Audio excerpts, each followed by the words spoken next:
I don't do that. I should do that. Well, I tried. Do we stand?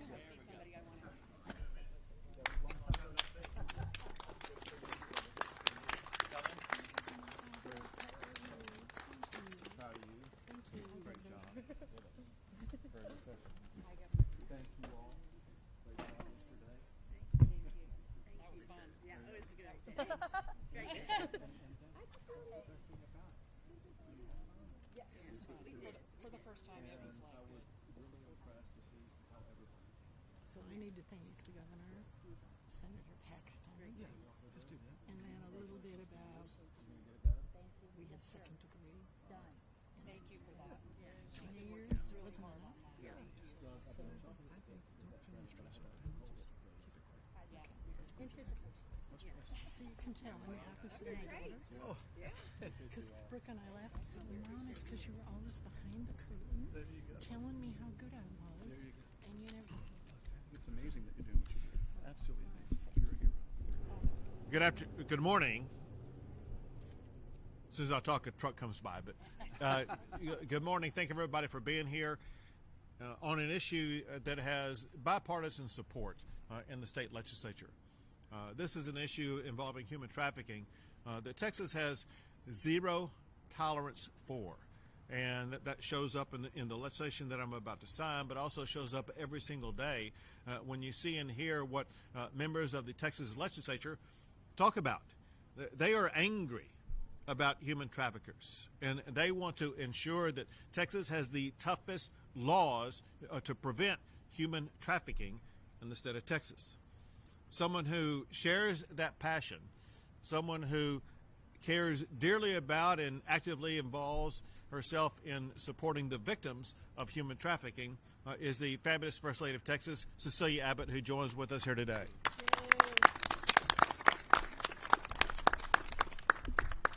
So I'm going to sign 2 laws today that address this issue. Before I do, however, I want to recognize, in addition to the members of the legislature and the First Lady who are involved in this, we know that legislation like this gets across the finish line because there are, unfortunately, so many survivors. And importantly, those survivors come to the Capitol and let us know what the problems are, what the best solutions are to help those survivors. And I thank all the survivors of human trafficking for stepping up and telling their stories, sharing their insight, talking about what needs to be done to help their lives. And we got advocates also who work on this every single day. When you add all that together, that's one reason why Texas is so successful in passing the anti-human trafficking legislation that we passed. So on the zero tolerance side, we want to ensure that we do all we can so that human traffickers never walk the streets of Texas again. These 2 bills I'm going to sign to help achieve that goal. One is Senate Bill 1212. It increases the penalty for all human trafficking offenses to a first-degree felony. We want tougher penalties for our worst criminals, and Senate Bill 1212 gets that job done. And then the worst of the worst are human traffickers of children and people with disabilities. House Bill 2306 ensures that those traffickers will serve every single day of their prison sentence behind bars. No parole for these worst of the worst. Among other things, this will protect survivors from the trauma of having to attend parole hearing after parole hearing and have to go through that whole experience again. So I want to thank Senator Parker and Representatives Villalobos and Helen Kerwin for stepping up and getting this legislation to my desk.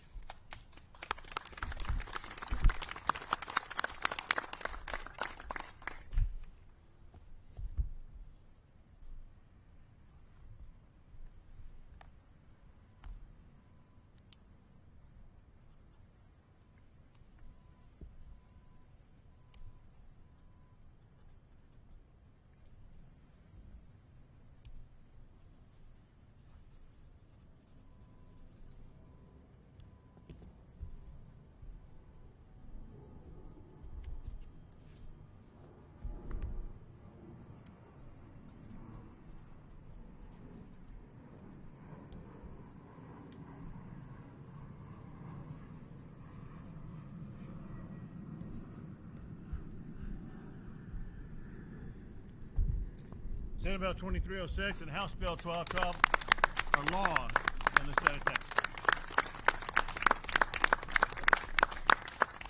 Next, we'll have Senator Parker.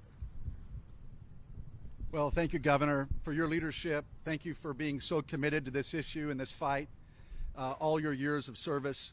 I want to thank the First Lady as well for her incredible leadership on this topic. It means the world to us to have both of you supporting us and your entire administration.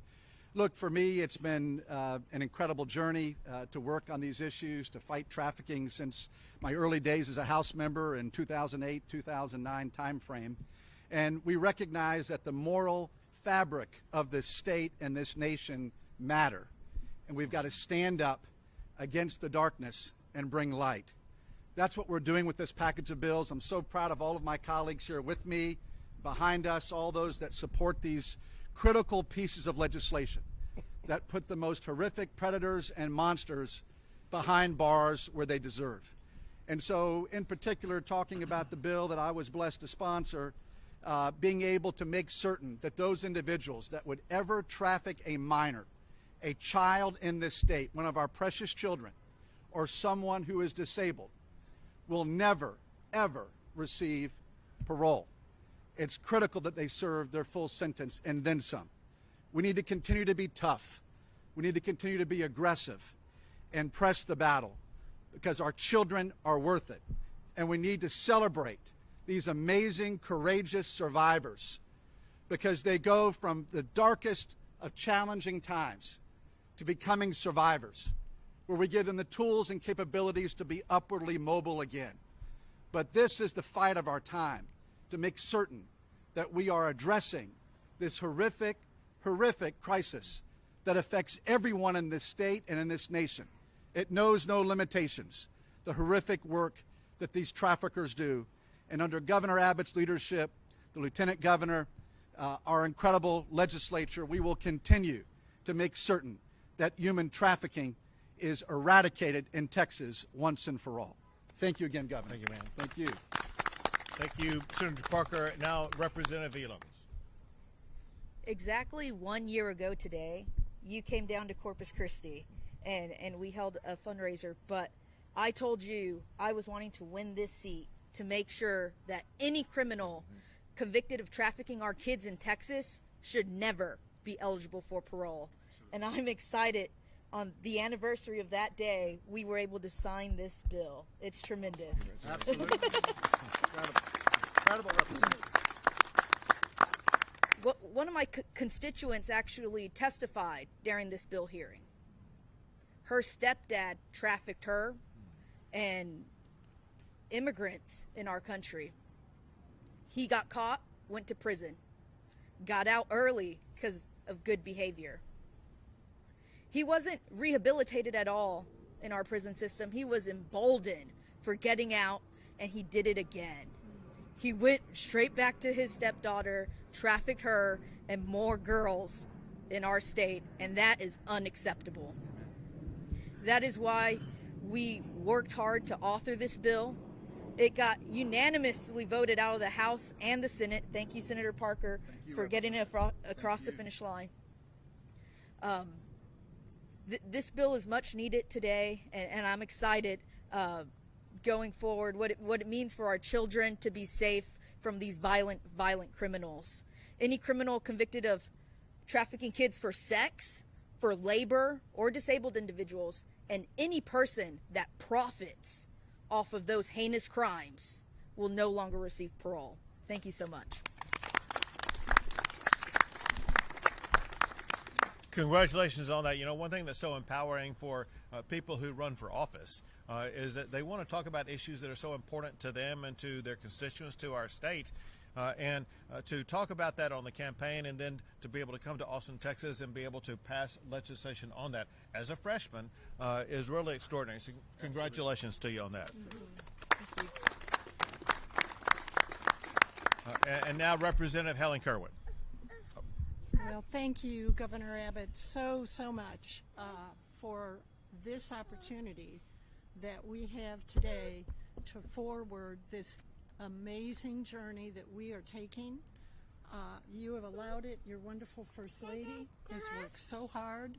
I was campaigning, and I had a lady come to me who has been trying to get this legislation passed for several sessions. And I told her if I get elected, I will take this on. She came today. Her name is Mary, and she's standing behind me. And her daughter was a victim and murdered by a trafficker. So I was thrilled to be able to take this on. And the first thing I noticed was a flaw in the penalty system that we have, where trafficking actually was still in Texas second degree as well as first degree. Mama. So what we did in this bill is we were able to establish all trafficking convictions are now first degree felony, which is up to 99 years. So thank you, Governor Abbott. Good job. Thank you. Another successful freshman.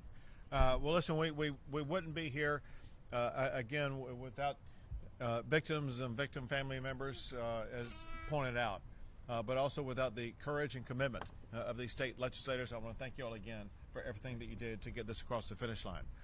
I have to immediately go to Kerrville to address and assist victims of the horrific flood, but that said, I'll take a few questions before I leave.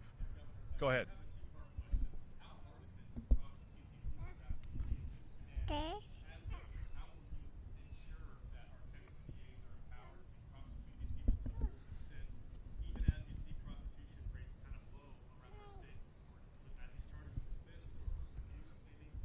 So on the prosecution side first, because of the way these laws in particular have been structured, as well as other laws that we have passed in the last couple of sessions or two, it actually is getting easier and easier to prosecute this crime. I would suggest it may be easier to prosecute the crimes like this in Texas than any other state. On your second part of your question, you raise a challenge, and that is we do have some district attorneys who refuse to do their job. District attorneys who knowingly allow dangerous criminals back out on the street, either because of their refusal to prosecute or the refusal to obtain indictments within the time period that's required. So know this, just like we took action during the regular session against rogue district judges who were letting dangerous criminals back out on the streets, we are committed to taking action against rogue district attorneys who are refusing to go after these dangerous criminals and prosecute them and put them behind bars. No, well, the rogue district attorneys who are refusing to put these criminals behind bars, we are looking to impose consequences for them.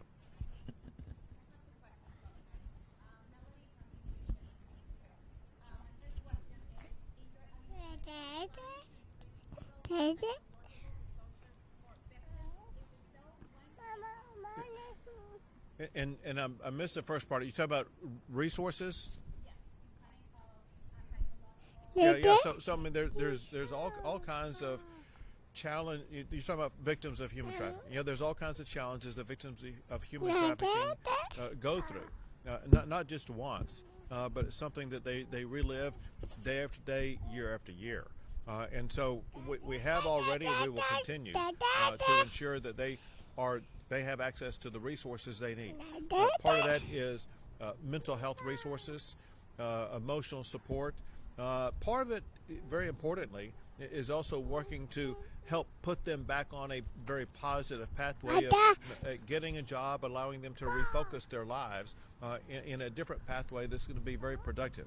All of these pieces work together to ensure that we are aiding and supporting the victims of human trafficking. I'm unaware of any state in America that does more to aid and support the victims of human trafficking than does Texas. Mm-hmm.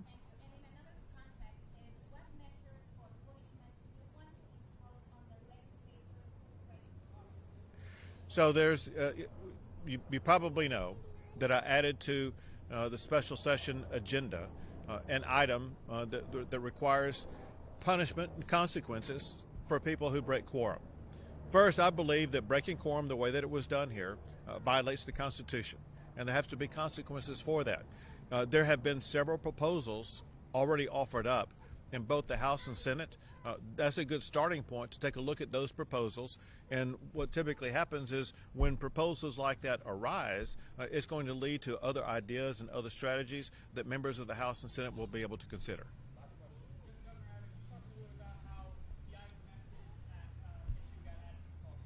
Sure. So this is an issue that actually has been bubbling up since the early days of COVID.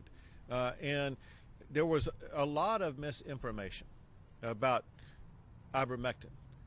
And in the time since then, there's been a realization that this is a product that Texans want access to, that Americans want access to, and is shown to be not encumbered with all the dangers that so many people preached. And so what we want to do in the state of Texas is to provide the ability of Texans to be able to have access to that ivermectin. We got a couple of state representatives here who have been really advancing this. One is Representative Schaffner, and the other is Representative Shelley Luther. And in part, the reason why this has come up on the agenda is because these House members, as well as others, undertook the process of understanding the need for this, leaning into it, pushing it, getting the signatures of a majority of their fellow members of the Texas House, and that qualified it for being put on the special session agenda. I want to give this to you.